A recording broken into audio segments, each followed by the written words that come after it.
Hello, Aaron. Hello, Brother Can you hear Shankar. me? Hello, Haima. Hello, Brother Shankar. Good evening. Hari Om, Brother Shankara, Hari Om. Hari Om, Naveen. Namaste. Namaste. Aaron, can you hear me?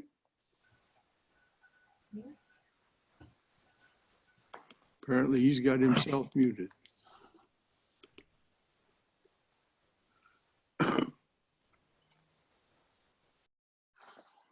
Let's see who else is here.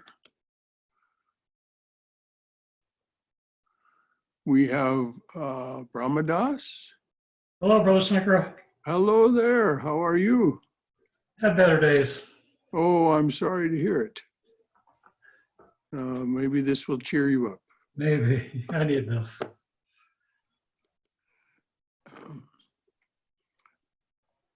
Well, it looks relatively pleasant out your window there. Yeah, it's nice out today.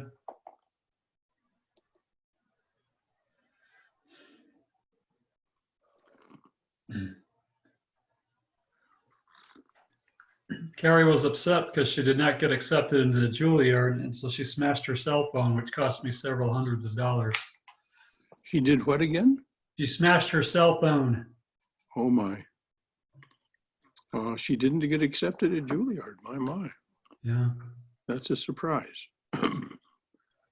And Well, there's some politics going on behind the scenes, so. I'm sure there are. There always are. Yeah. We're human beings. Yeah. But I'm sorry to hear it.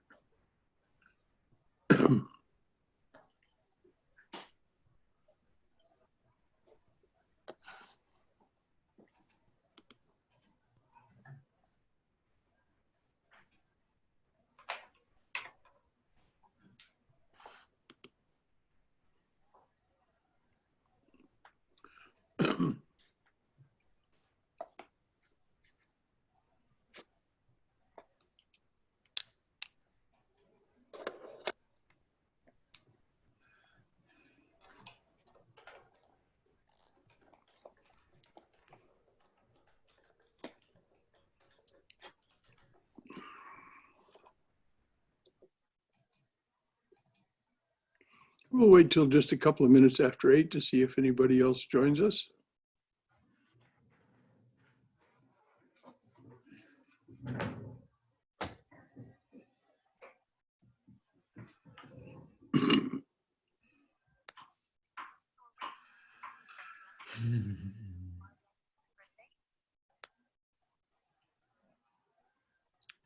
Hello, Liam.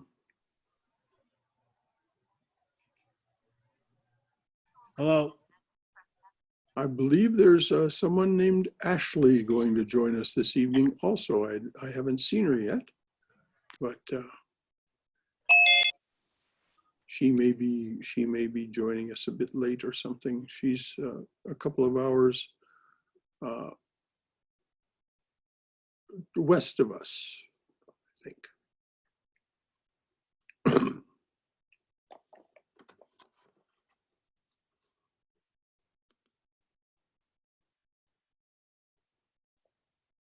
Oh, hello, Keith. Hello, Catherine. Hello, hello.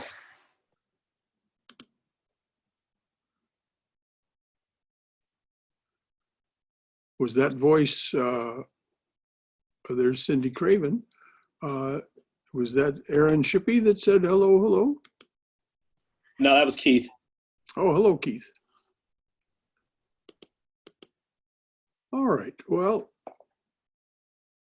we'll just wait one more minute to see what 8:02 adds to 10, which adds to 1, which means beginning. So we'll wait till then. All right. Well, welcome everyone. Thanks for coming to the Wednesday night Gita class. This remarkable time we're having here. We'll start with our chant.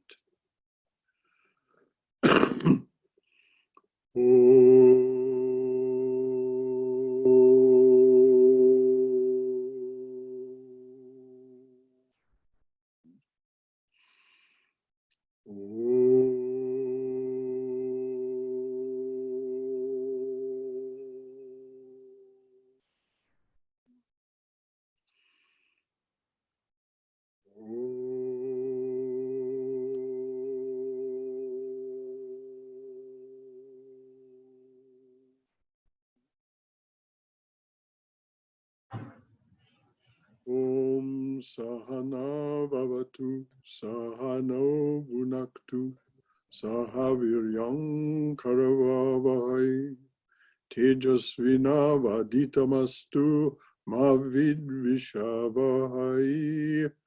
Om Shanti Shanti Shanti. May the Divine Being look over us lovingly as a mother and father. May the Divine Being support and nourish us as a mother and father. May we have the strength and skill to study together the art of spirituality. May no misunderstandings arise amongst us. Om, peace, peace. Peace be unto us and to all beings everywhere. Now, as you may remember from last week, Arjuna is speaking, and we're just ending chapter 2 as he's going to transition into the details of Karma Yoga. But he's saying now to Arjuna, he's saying, I have explained to you the true nature of the Atman. Now listen to the method of Karma Yoga.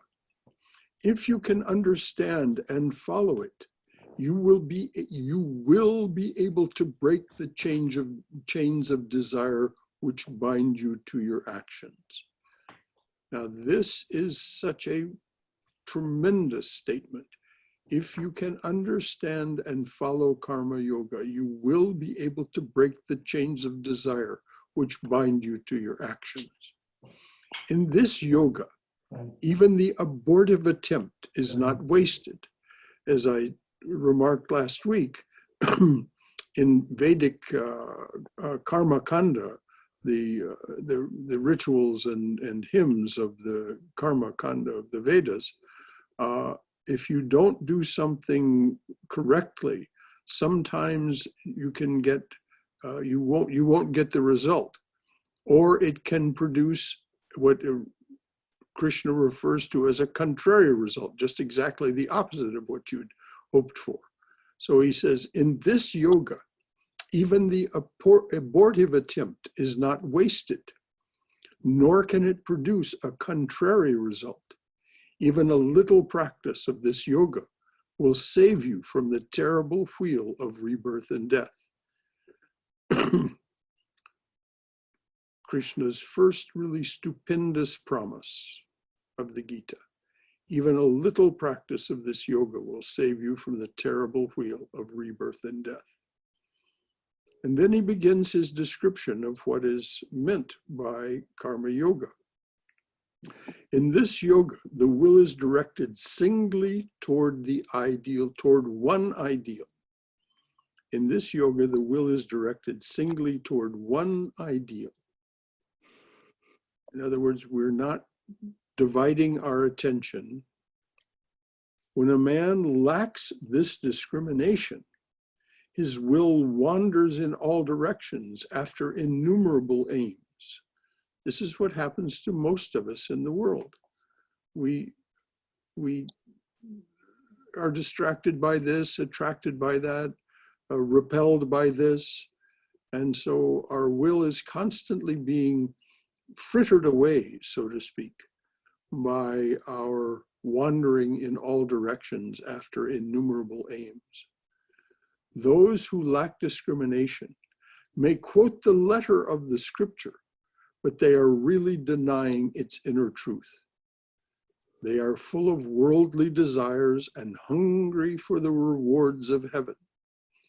So they'll be doing things that they think are going to get them a better birth, so to speak, in heaven, the rewards of heaven. So even their charity is self-motivated. Even there is no selflessness in their actions. And as you'll see, Krishna underlines and underlines that karma yoga is a pursuit of selflessness, the abandonment of selfishness. So even those who know the scripture are denying its inner truth. They are full of worldly desires and hungry for the rewards of heaven. They use beautiful figures of speech. They teach elaborate rituals which are supposed to obtain pleasure and power for those who perform them. Does this sound like priestcraft? Of course it does.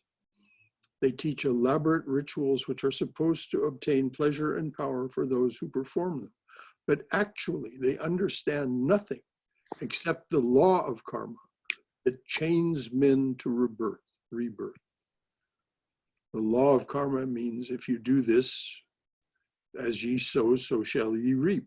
So they're saying, if we do these good things, then we'll reap good things from them. Well, all right. Now, Krishna says what becomes of such people. Those whose discrimination is stolen away by such talk grow deeply attached to pleasure and power. And so they are unable to develop that concentration of the will which leads man to absorption in God. So when your will is chasing after innumerable aims that have some calculating purpose, then that kind of person is unable to develop any concentration of the will. And that's what's necessary to lead a person toward absorption in God. The Vedas teach us about the three gunas and their functions. You, Arjuna, must overcome the three gunas. This is what Christ meant when he said, I have overcome the world. That he had overcome the influence of the three gunas. He was above the gunas, as it said of Sri Ramakrishna, that he's above the three gunas when he takes human form. So Krishna tells Arjuna that he must also overcome the three gunas. You must be free from the pairs of opposites. So you must be free from duality. And the instrument of creating duality, the gunas. Poise your mind in tranquility. Take care neither to acquire nor to hoard. Be established in the consciousness of the Atman always. So that's the goal, that's the ideal. He describes so if you are in fact, if you have overcome the three gunas and you're free of the pairs of opposites, duality, your mind will be poised in tranquility. You will neither acquire, it isn't that you don't acquire things, it's just you're not making any effort, or it's not the purpose of your actions. Take care neither to acquire nor to hoard. Be established in the consciousness of the Atman always. This is what Swami Prabhavananda this is what Swami Prabhavananda meant when he said, learn to feel the living presence. The living presence within us is the Atman. And when we learn to feel that, then we can abide in that consciousness, abide in that feeling. We can call it to mind at any time, simply by letting our mind become tranquil and perhaps saying our mantra or some other tactic that we have learned that immediately recalls that feeling of the living presence to our awareness. And then Krishna gives a metaphor for when you are established in the Atman. He says, when the whole country is flooded, the reservoir becomes superfluous. So to the illumined soul, to the illumined seer, the Vedas are all superfluous. Now, this is a heretical statement, but it's saying that once you're beyond the three gunas and beyond the pairs of opposites, the Vedas are part of that. They are part of the Vedas. They are part of the duality. So when you're above that, when you have established yourself in the awareness of the Atman, then scriptures and all of the aspects of duality are superfluous. And then he makes a startling statement. Now, this was meant to just wake Arjuna up. You have the right to work, but for the work's sake only. You have no right to the fruits of work. Now, most of us will find that equally startling. Yes, we know we have the right to work, but for the work's sake only, we have no right to the fruits of work. In other words, the paycheck is not mine.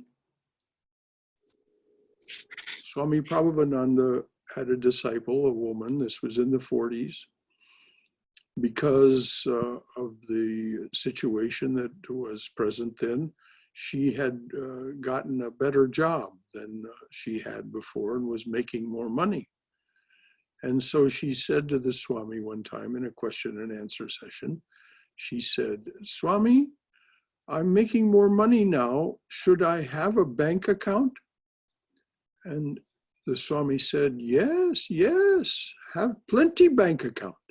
Just remember, the money is not yours. It is Sri Ramakrishna's. Now, it doesn't matter what form of the Lord you're talking about. The money, the results of your work are not your own. They are the Lord's. This takes a long while to understand the inner meaning of that. We can get our head around the intellectual idea right away, but the actual feeling that this is not mine. I do these things, and they are, as Krishna explains in a bit, they are simply the gunas attaching themselves to gunas. The gunas are the Lord's, and so the fruits of the actions of the gunas are the Lord's. This you come to understand in time. You have the right to work, but for the work's sake only. You have no right to the fruits of work. Desire for the fruits of work must never be your motive in working. So what do I work for? Why do I work? Well, as Krishna will point out, your very bones will make you do it. There's no such thing as not working. Blinking your eyes, having a thought is work. It's just how you direct that energy. And that's why he says in his next statement, never give way to laziness either. That is to say, because I don't have the right, I don't have the right to the fruits of the work. And desire for the fruits is not my motive. Well, then what motivates me? Well, Krishna will explain, but a tendency is to just say, oh, well, it doesn't matter anyway, so why should I bother? Krishna immediately addresses that. Never give way to laziness either. The Buddha pointed out, the Buddha, of course, never talked about sin. No, I shouldn't say never, almost never talked about sin. But he said, if there is a sin, it is laziness. And that is missing the mark through misunderstanding. That's what sin is. And then Krishna gets even more directive. Perform every action with your heart fixed on the Supreme Lord. This is abiding in the consciousness of the Atman, in the awareness of the Atman. So perform every action with your heart fixed on the Supreme Lord. Now, can we do this immediately? Of course not. We take baby steps toward that. We call to mind the Supreme Lord, the living presence, the consciousness. We call it to mind. And Krishna will give us the techniques as he goes into chapter 3 in some detail. So keep your heart fixed on the Supreme Lord. Renounce, first mentally renounce, then finally actually renounce. Renounce attachment to the fruits. Be even-tempered in success and failure. For this evenness of a temper is what is meant by yoga. Now, remember that yoga has two meanings. It means union with your birthright, your higher self, union with the divine presence. But it also means detachment. And here we have renounce attachment to the fruits and be even-tempered no matter what happens, success or failure. For this evenness of temper is what is meant by yoga in this sense of detachment. Detachment from the fruits of the action, detachment from the actions themselves.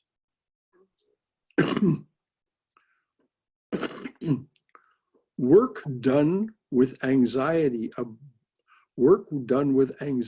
about results is far inferior to work done without such anxiety in the calm of self-surrender. Remember, I said karma yoga is all about the abandonment of selfishness. So when we abandon selfishness, we have surrendered the self. We have surrendered the self, the small self, to our higher selves. So in the calm of self-surrender.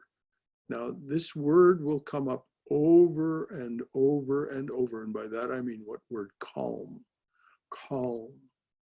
The even-tempered person, the person who is not anxious about their work or about the fruits of the work, success or failure, they work with full-heartedness, with their mind fixed in the Supreme, with their heart fixed in the Supreme. But no matter what happens, they're calm about it, in the calm of self-surrender. And this is what Krishna is saying will free you from rebirth and death. In that calmness, there's no attachment to that which will cause you to be reborn. Seek refuge in the knowledge of Brahman. Now, notice he says seek. This is not something we jump to, like skipping 7 squares on the Monopoly board. No. Seek ye first the kingdom of God, and all else shall be added unto you. Seek the knowledge of Brahman. So let me read that again. Seek refuge. This calmness is in that refuge. Seek refuge in the knowledge of Brahman. They who work selfishly for results are miserable. And if we look into our own lives and our own actions, we can see that this is one of the things that causes us the most misery. It's a well-known fact, for example, that most men, if they lose their job, are absolutely devastated. It isn't just the economic consequences, it's the loss of sense of self. It may be true for women as well, but the psychological research that I've seen about it, which I did that for the work that I used to do in the past, had to do with this misery, abject misery that would overcome men who lost their jobs. So you can imagine right now in this country, what is part of this uneasy feeling that is so pervasive, this disturbance in the force. In the calm of self-surrender, you can free yourself from the bondage of virtue and vice during this very life. Free ourselves from the bondage of virtue and vice? You mean I don't have to care about virtue and vice? Isn't that you don't care about it? It's simply as Sri Ramakrishna said, you become as an expert dancer. You cannot put a foot wrong. You don't have to think about it. The expert dancer does not think about where they're going to put their foot or how they're going to hold their hand. They have trained themselves so that the music simply moves them. That's exactly what's meant here. In the calm of self-surrender, you can free yourself from the bondage of virtue and vice during this very life. You move to the music of life without having to worry about virtue or vice. You have freed yourself from the opposites, from the pairs of opposites. Devote yourself, therefore, to reaching union with Brahman. That's where to put your energy, he's telling Arjuna. This is how you become the expert dancer, because the expertise is already resident within you. The knowledge of Brahman is already resident within you. Devote yourself, therefore, to reaching union with Brahman, to unite the heart with Brahman, and then to act. That is the secret of non-attached work. To unite the heart with Brahman and then to act is the secret of non-attached work. Many things would happen to Sri Ramakrishna. If you read the Gospel of Sri Ramakrishna or the book, The Divine Play, many things would happen. And he would be in a very elevated mood. In other words, he would be attuned to Brahman. And he would do that. And afterwards, people would ask him about it, and he would say, I don't know anything about it. In other words, there was no motive. There was no motive. He simply was moving to the music. He was that expert dancer, moving to the music of what was in the moment. And so the fact that he put his feet in someone's lap, which of course was a tremendous boon to them, although a very strange thing for a Bengali to do to another Bengali, to put their feet on someone. Nevertheless, that's what happened. To unite the heart with Brahman and then to act, that is the secret of non-attached work. In the calm of self-surrender, the seers renounce the fruits of their actions and so reach enlightenment.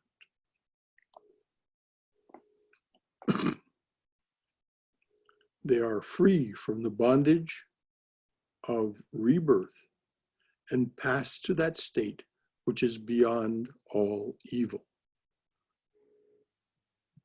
Now, the word evil here doesn't mean what it means in our normal context. It means beyond all imprisonment, beyond all limitation. That is the evil as far as Krishna is concerned. That is the great evil. Bondage and those things which cause bondage, they're the evil. It doesn't mean terrible things that we identify normally as evil, like murdering people and robbing people of their livelihood and so on. Of course, you're beyond all that. But this means beyond all that which binds you, limits you. Free. The key word here, they are free. Then they are free from the bondage of rebirth and pass to that state which is beyond all limitation. And so that's what's meant by evil. When your intellect has cleared itself of its delusions, and this is a process. This is not something that happens overnight. Like I said, it's not like skipping 7 squares on the Monopoly board. Swami Sridharananda says, it happens slowly and slowly, my dears. It happens slowly and slowly.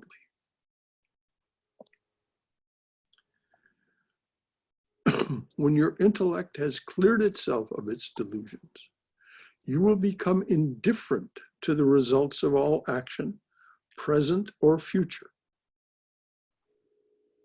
Now again, this is one of these great promises that Krishna makes.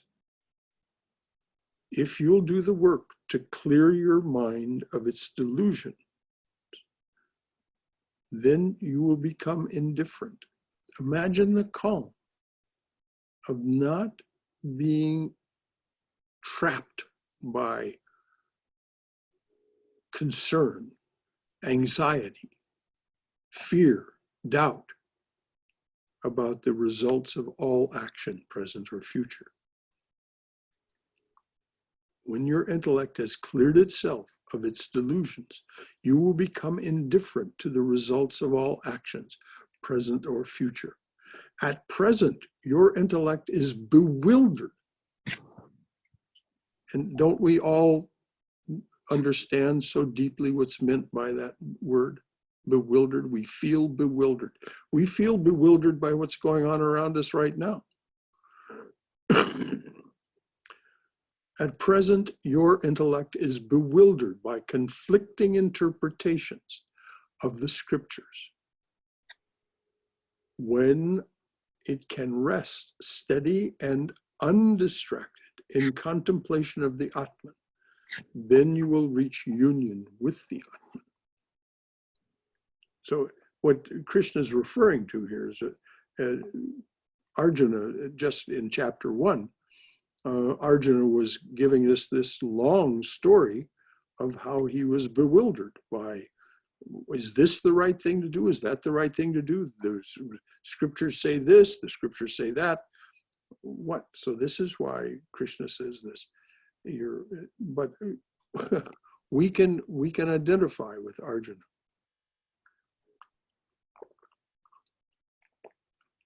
And then Arjuna asks one of those questions that is like a good student asks in class. He asks for a definition. What the blazes are you talking about, Krishna? Arjuna, Krishna, how can one identify a man who is established? Krishna, how can one identify a man who is firmly established and absorbed in Brahman?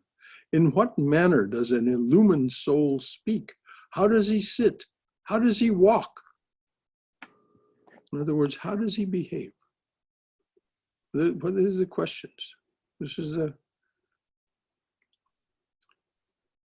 in what manner does an illumined soul speak? How does he sit? How does he walk? This is, give me a description. Give me a description, Krishna, of who you mean. Sri Krishna, he knows bliss in the Atman and wants nothing else. Craving torments the heart. He renounces cravings. I call him illumined. So Krishna immediately describes the ideal before answering the question about how he sits and how he walks and so on. He goes right to the ideal. He knows bliss in the Atman and wants nothing else. He has that feeling of the living presence, and that is enough. That is enough. Cravings torment the heart. And the colon means therefore. Cravings torment the heart, colon. Therefore, he renounces cravings. I call him illumined. Now, do we renounce cravings easily? No. It is a constant effort. This is the battle that Sri Krishna is inviting Arjuna to take on. All those cravings are those kinsmen, those people that Arjuna is reluctant to kill. These cravings. And it even goes to the craving for a teacher who can give you expertise in worldly things. Some of these people that Arjuna is reluctant to kill were not spiritual teachers for him. They were teachers of worldly things like the art of war and so on. So cravings torment the heart. He renounces cravings. I call him illumined. Not shaken by adversity, not hankering after happiness, free from fear, free from anger, free from the things of desire. I call him a seer and illumined. The bonds of his flesh, that is, this dualistic state in which we are embodied, this stardust spacesuit. The bonds of his stardust spacesuit are broken. He is lucky and does not rejoice. He is unlucky and does not weep. I call him illumined. So Sri Krishna is talking about how this person actually behaves. You can imagine how you can hear other people that you know having said, if I just could win the lottery, then everything would be fine. I'd be free from concern and worry. Imagine someone winning the lottery and not rejoicing. Of course, someone in the pursuit of these things probably would never buy the lottery ticket to start with. But he is lucky in some way and does not rejoice. He is unlucky and does not weep. This is the harder one. When some ill befalls us, of course, as Krishna explains later, it's your karma that is catching up with you that causes this ill luck. And it's in the knowledge of that, it's in the knowledge that it is simply in the nature of things that something unpleasant will happen to you, that causes the illumined one not to weep. That doesn't mean that they're not going to say, oh, drat.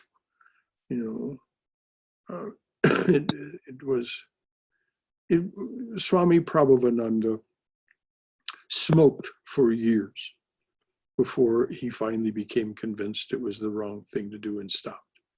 But because of that, he had some emphysema and COPD.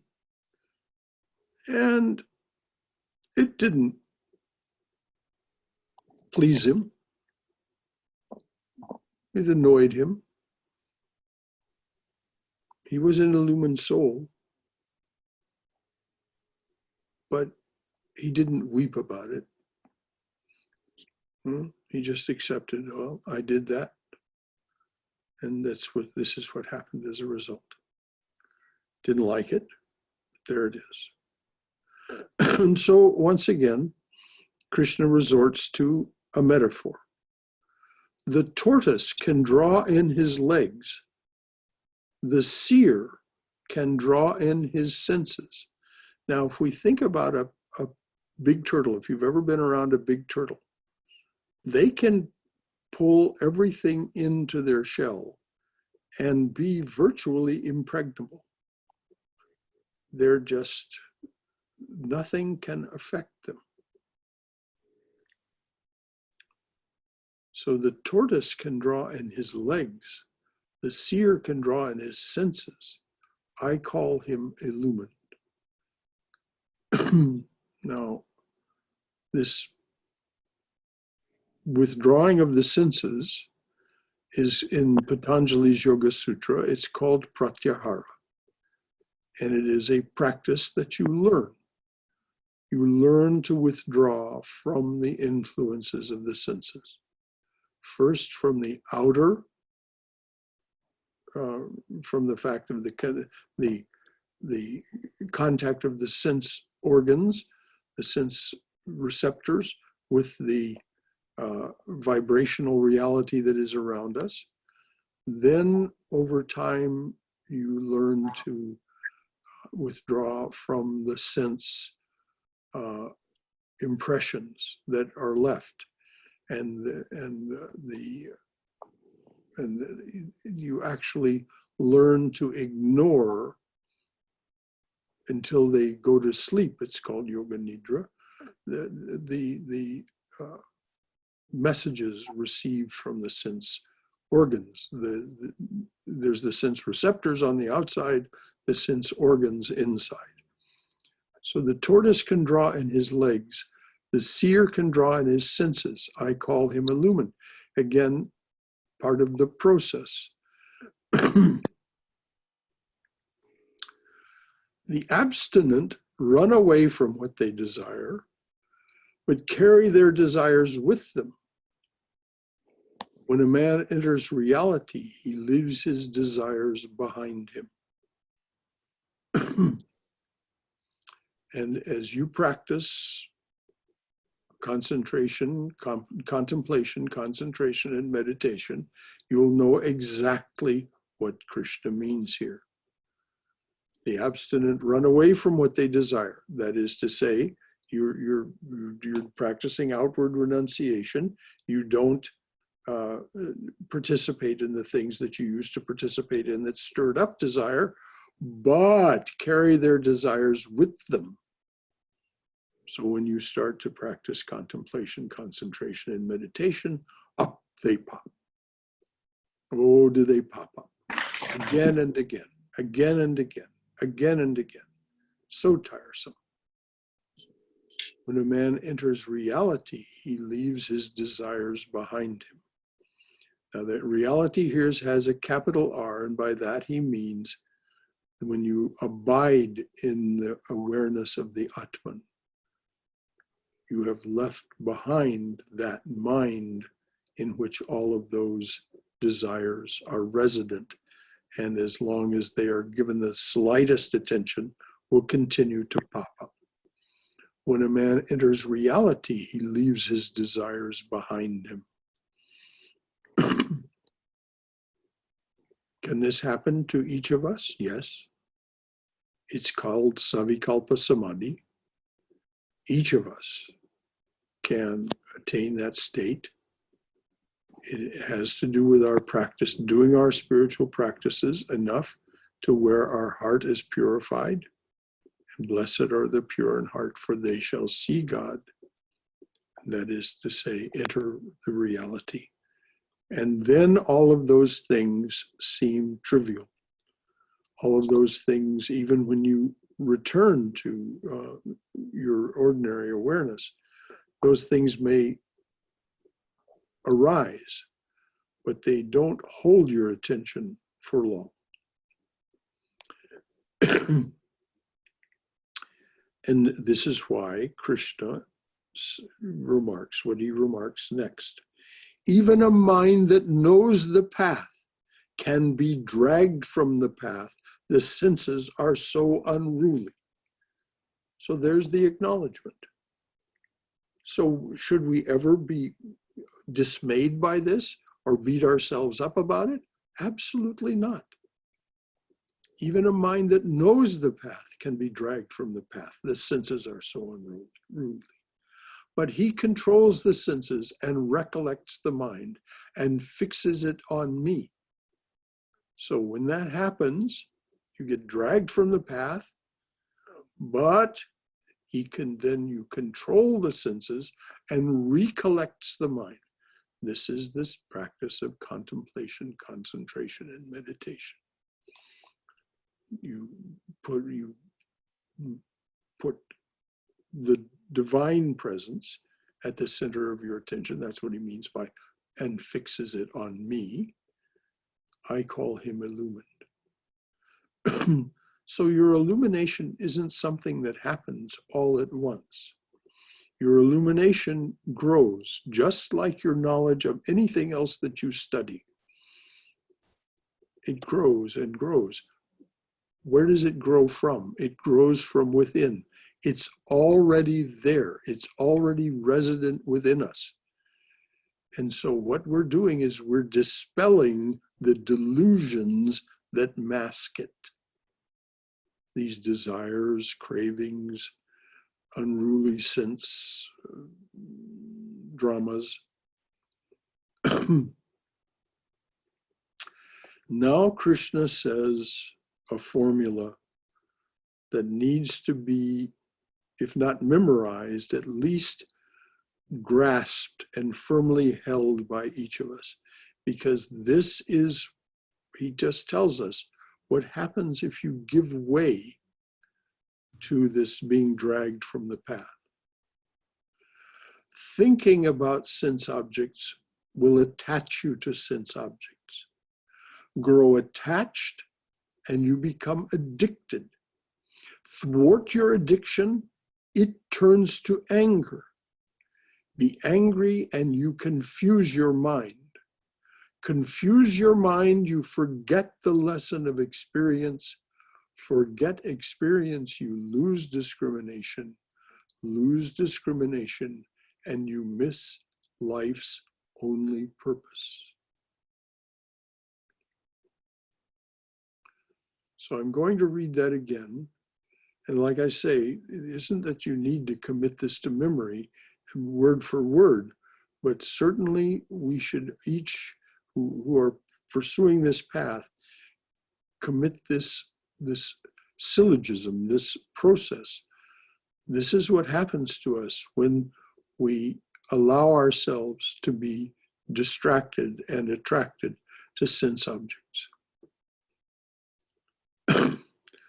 Thinking about sense objects, in other words, letting your mind rest on the objects of your desire, thinking about sense objects will attach you to sense objects.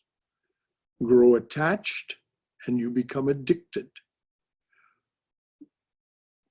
And if all of us look into our hearts, we know it's absolutely true that addiction for certain things is there. No ifs, ands, or buts.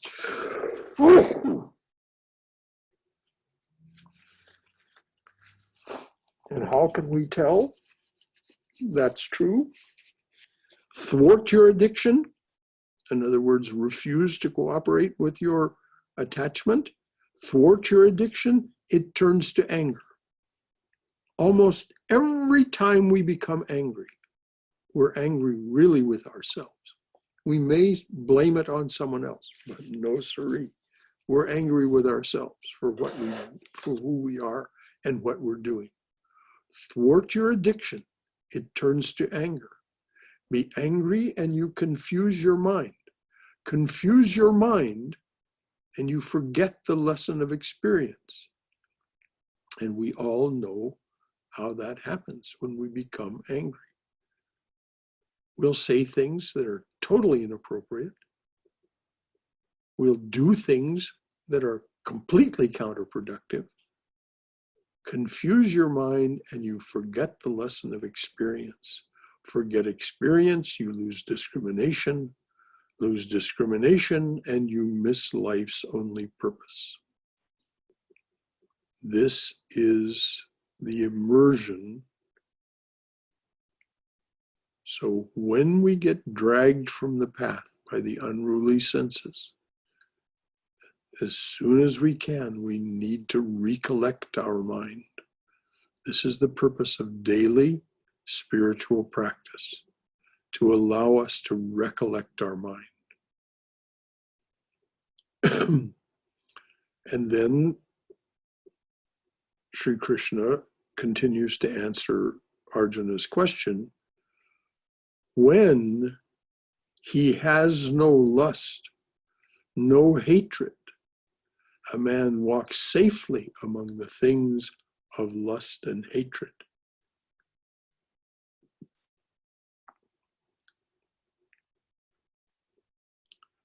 When he has no lust, no hatred. In other words, when those things which are part of the stardust spacesuit, lust and hatred, lust and aversion, are just part of this stardust spacesuit. So what does he mean by when he has no lust or hatred? It means through spiritual practice, they have been put to sleep. They no longer leap up when stimulated. The stimulus may be there. A man walks safely among the things of lust and hatred. So they're there. The stimulus goes, neek, neek, neek. It makes no impression. It doesn't draw the attention. Again, this is something to be achieved. To obey the Atman. To obey the Atman is his peaceful joy. This is what is meant by this being an expert dancer who cannot put a foot wrong. The Atman is the music. If you're hearing the music and you become an expert dancer, you cannot put a foot wrong. So that's obeying the Atman. That's what's meant by obeying the Atman. The Atman impels this, draws you away from that. You flow with that naturally.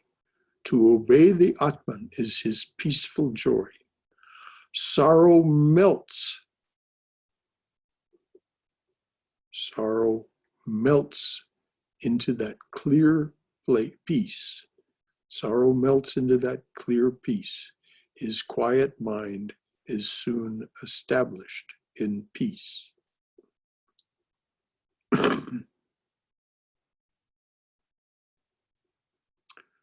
The uncontrolled mind does not guess that the Atman is present. In other words, if we don't do spiritual practices and gain some control of our mind, we will never learn to feel that living presence. And until we learn to feel that living presence, we cannot be attracted to it. We may have occasional peak experiences, and we'll say, ooh, that was wonderful. But they don't really mean anything to us. It's like Winston Churchill said, many a person stumbles over the truth and then gets up and walks on as if nothing had happened. Many a person stumbles over the truth and then gets up and walks on as if nothing had happened. So we can't depend on our peak experiences.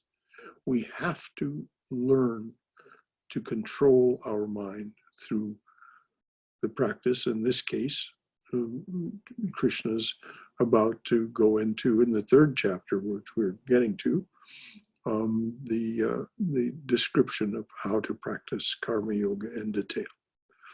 The uncontrolled mind does not guess that the Atman is present. How can it meditate? Without meditation, where is peace?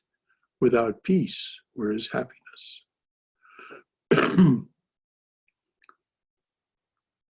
So once again, here is a syllogism. The uncontrolled mind, which is the way most people's minds is most of the time, it's simply buffeted by this feeling, that experience, this attraction, this thing. It just, as it says, it runs after innumerable aims. The uncontrolled mind does not guess that the Atman is present. How can it meditate? Without meditation, where is peace? Without peace, where is happiness? And we know what the uncontrolled mind thinks happiness is. If I could just get this, if I could just grasp that, if I could just hold on to this, if I just had enough of that, if I just didn't have to deal with this. That's how the uncontrolled mind works. No. The peace is within us already. All of what we're seeking is within us already. All we need to do is uncover it.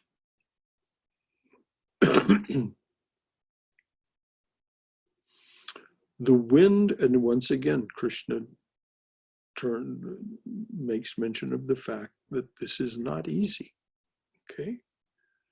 The wind turns a ship from its course upon the waters.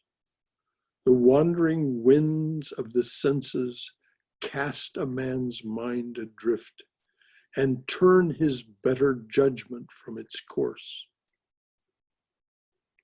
When a man can still the senses, I call him illumined. So once again, Krishna is acknowledging this is not easy, but we must learn slowly and slowly how to do these things. The wind turns a ship from its course upon the waters. The wandering winds of the senses cast man's mind adrift and turn his better judgment from its course. In other words, we can't just hold this in our minds as part of our better judgment. We have to do the practices. And this is what Krishna means by when a man can still the senses, which is something you learn to do. It isn't a matter of your better judgment. Stilling the senses, as Patanjali describes in the Yoga Sutra, is a process. It's called pratyahara. I call him illumined. The recollected mind, once again, Krishna uses that word, collect the mind. The recollected mind is awake in the knowledge of the Atman, which is dark night to the ignorant. The ignorant are awake in their sense life, which they think is daylight. The recollected mind is awake in the knowledge of the Atman, which is dark night to the ignorant. They have no idea why somebody would sit for meditation and apparently be doing nothing. Their breathing slows. They look like they're asleep. Why would you do that? The ignorant are awake in their sense life, which they think is daylight. To the seer, it is darkness.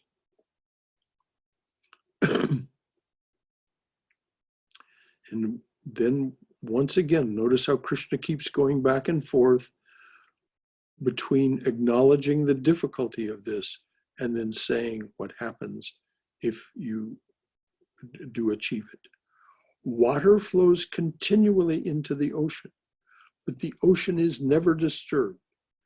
Desire flows into the mind of the seer, but he is never disturbed. The seer knows peace. The man who stirs up his own lusts can never know peace. He knows peace who has forgotten desire. He lives without craving, free from ego, free from pride. This is the state of enlightenment in Brahman. Now he says, again, makes one of these wonderful promises. A man does not fall back from it. This is the state of enlightenment in Brahman. And he doesn't mean, he's not talking about nirvikalpa samadhi here. He's talking about savikalpa samadhi. He's talking about this being fully in the moments that it happens, in the presence of the divine being.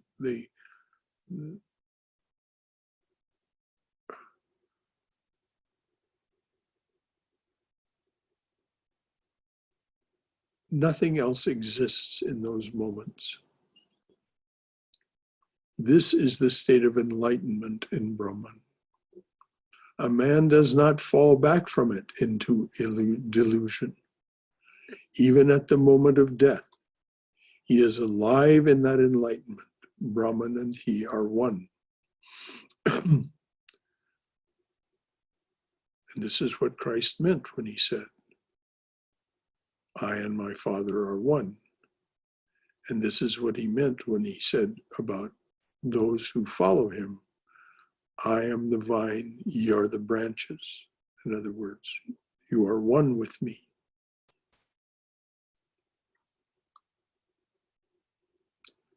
So that's the end of chapter 2. What time is it anyway?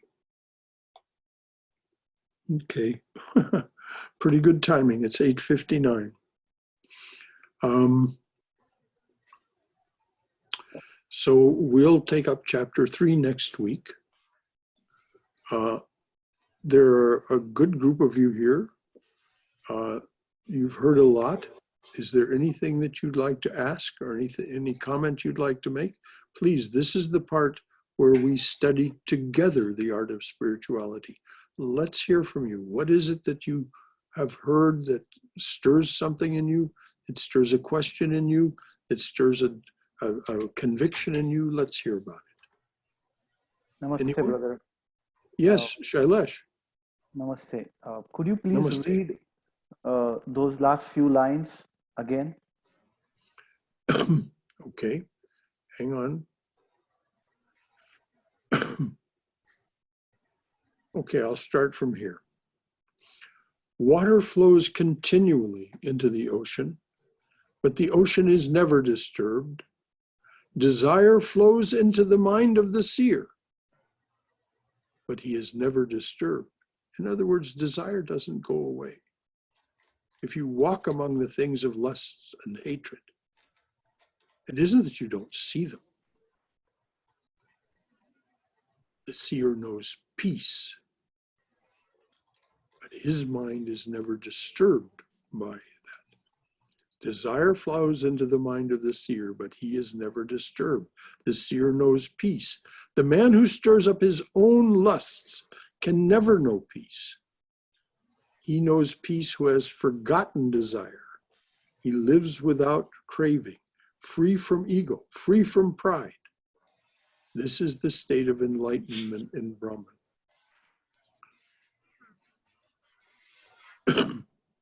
Thank you. A man does not fall back from it into delusion, even at the moment of death. He is alive in that enlightenment. In other words, you die in full consciousness. Even at the moment of death, he is alive in that enlightenment. Brahman and he are one. And is it possible for us? Every Swami of the Ramakrishna order will tell you, yes, it is possible for you. Don't think this is just something in a book. This is possible. It can be your life. And as Krishna said, even a little practice of this karma yoga can save you from rebirth and death. The terrible wheel of rebirth and death, as he says it. Anybody else? Questions, comments? Hi, Brother Shankara. Yes, hello, Aaron. Would an example of the uncontrolled mind be like a hamster on a wheel doing the same thing? Say it again, please, Aaron. Speak up a little bit, please. Would an example of the uncontrolled mind be like a hamster on a wheel doing the same thing? Absolutely. The uncontrolled mind, the hamster running on a wheel is an excellent metaphor. That he's just turning that wheel for all it's worth, expending all kinds of energy and getting nowhere.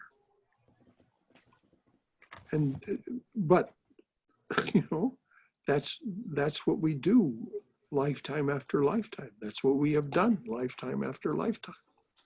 Well, we've gotten somewhere, otherwise we wouldn't be here tonight.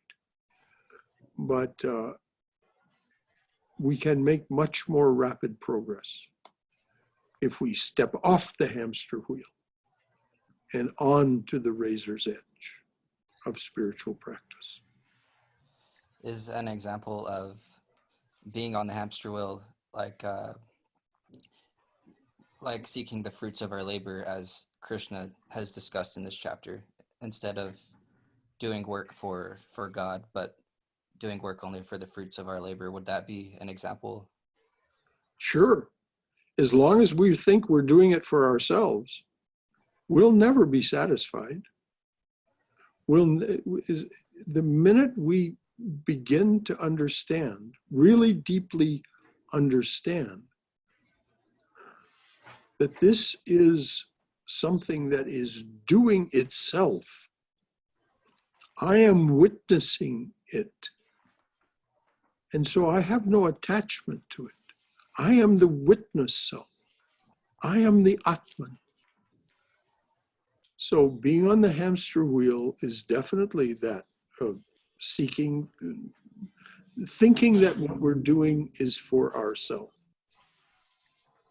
It is, as Krishna points out, it is ultimately fruitless and frustrating. Thank you, Aaron. Those are good questions. Anything else? I had a question, but I forgot what it was, actually. Well, if you remember, come back in. Somebody else? Anything? Brother Shankara, Yes, Swayam. is there a difference between desire and craving, dislike and hatred, or are they just degrees of the same? Desire is one way of saying it. Craving is a more emphatic way of saying it. A dislike is a light way of saying it. Hatred is another. The more energy we give to something, the more a desire becomes a craving. The more a dislike becomes a hatred. And we can see it in each of our lives. Each of us, if we're just self-reflective, we see very clearly where those things where we have allowed ourselves to put so much energy into something that we actually hate it. How fruitless. And yet we've all done it. Every one of us have done it. So this is why Krishna acknowledges that it's not easy, it's difficult, but it's the only way to get free, is to eliminate, put to sleep those things that stimulate us in that way. So yes, they're degrees, but as he says, watch out, because the craving becomes an addiction becomes something that if you thwart it, if you just don't cooperate with it, you get angry, and then that whole syllogism of what happens next. You end up in the absolute dregs of life. Because and we see people doing it quite literally with alcohol and drugs. They're trying so hard to make themselves happy that they've self-medicated with poisons.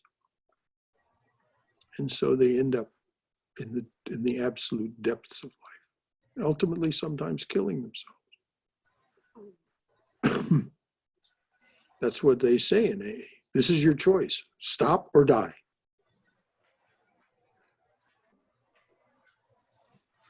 Thank you, Swami. Thank you. Anyone else?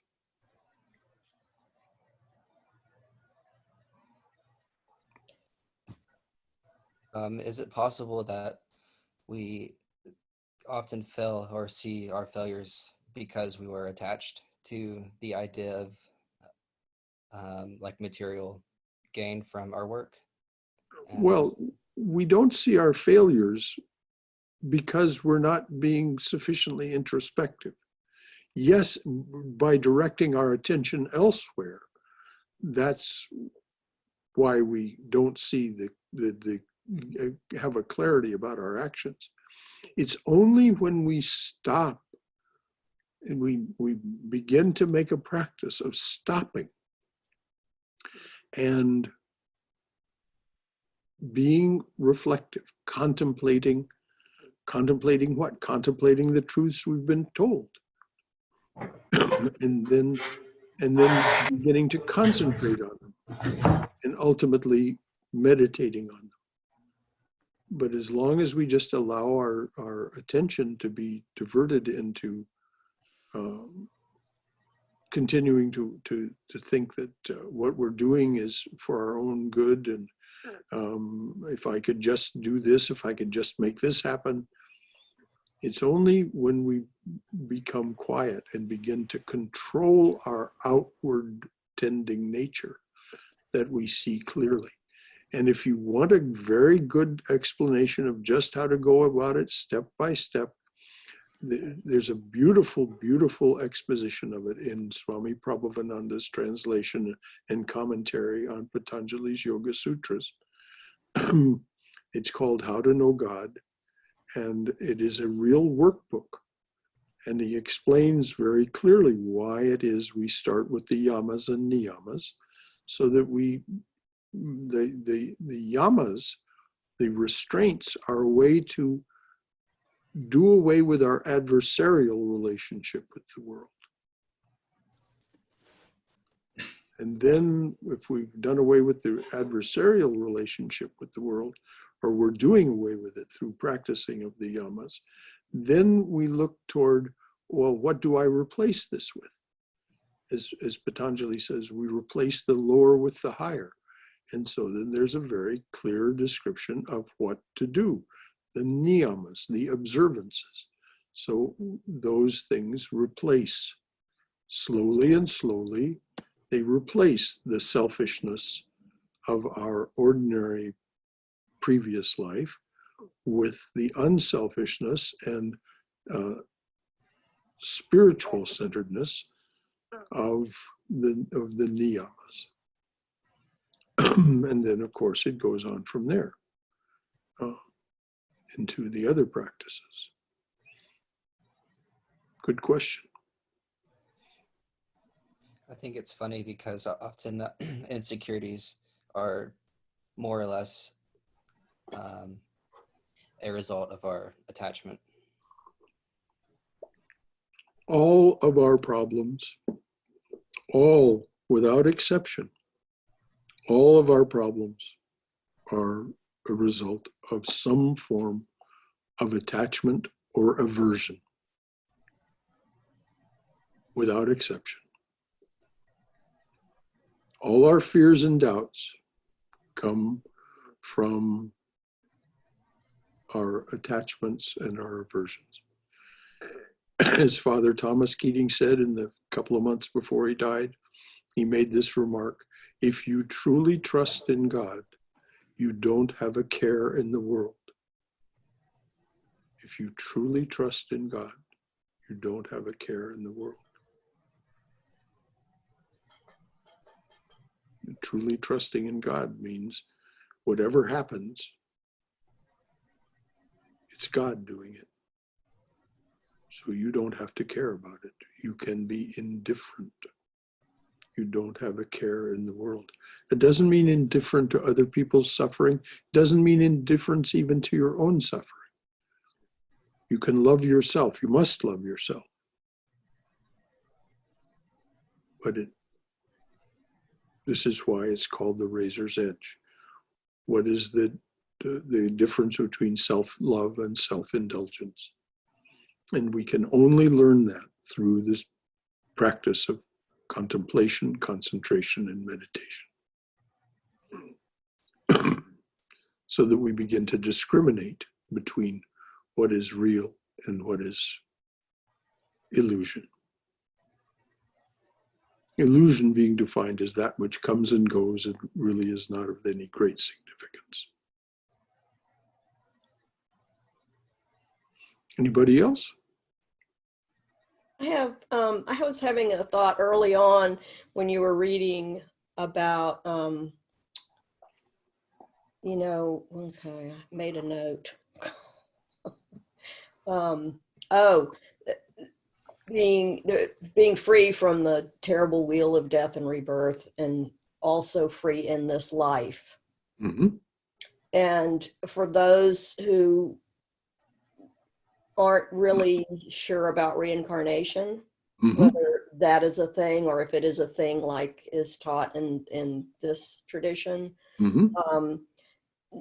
I was thinking about the fact that if you get to the point where you can be unattached in the way that is being talked about tonight, you're free from the rebirth of your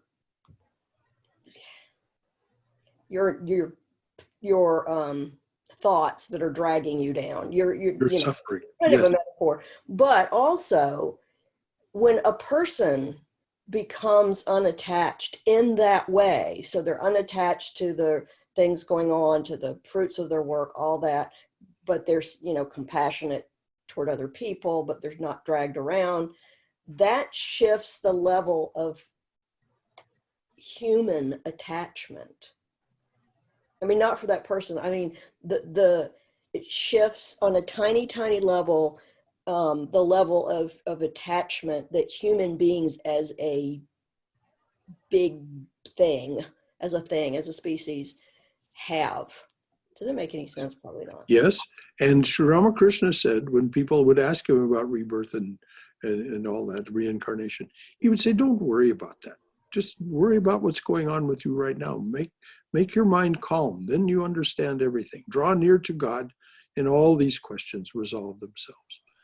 And so, yes, you're absolutely right. Who knows about reincarnation? Krishna talks about it. We can believe it or not believe it. It's not a question. But do we want to be free from the things that he says we can be free of? Oh, yes. And so then if that frees us from being dragged into another human form, well, that could be a good thing. But as Mirabai said, I don't want that. I want to take another human form and chase after and have my sweet relationship with my Krishna lifetime after lifetime after lifetime. I don't want liberation. So I don't want to be reborn into past versions of myself in this life. I think that was what I was trying to say. Amen. What a good way to say it. I don't want to be reborn into past versions of myself in this life. What a good way to say it. I think Yeah. Ramakrishna did talk about it once. He said the scriptures, someone asked him about it. He said, the scriptures say it is so, therefore I tend to believe in reincarnation. Something Yes, to that yeah, effect. yeah. That's what he would say when he was pressed, yeah. But he didn't, he said, don't concern yourself about it. What do you want to be worried about that for? Worry about what's right there in front of your face. Yes, Shailesh. I want to share a thought on similar lines. Reincarnation and something which caught my attention and I got involved into is what happens after death. and how do we move forward, and what it is and what is death, and what are the things, and NDE, near-death experiences and whatnot. And I started reading a lot about it, and because we are just practicing spirituality, and then sometimes we might get experiences here and there, and it just spikes your interest into it. And I went so into that spiral downwards, and suddenly it was pointed to me that what are you doing with your life in the present moment, and your present thing is really, really important than anything else.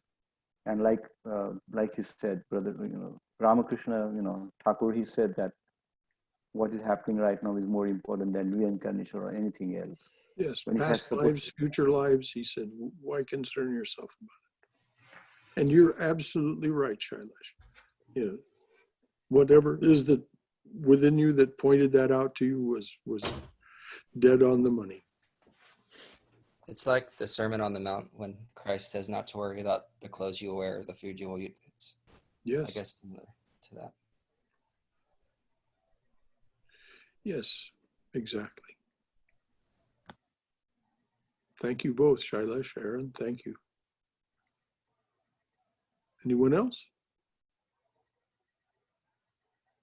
And thank you, Cindy, for bringing all that up. That's good. There's no reason for us to spend a lot of time thinking about our past lives or about our future lives. Think about controlling the senses and the desires in this one, and see what happens. The promises that are made are pretty amazing. Just one other comment about that.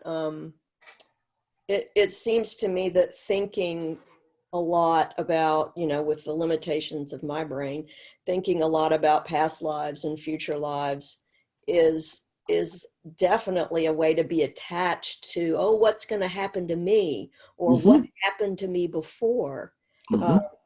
It's not helping me get free to think about those things. Amen, amen, amen. Well said. Very well said. Exactly.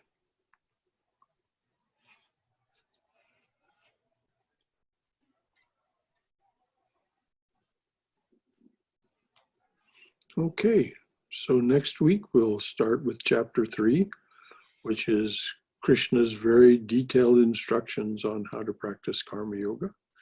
And we see that karma yoga and bhakti yoga are very much allied in his mind. The practice of devotion and self-surrender and karma yoga and bhakti yoga are all kind of wrapped up in what he will teach us. So until next week, then we'll close this way.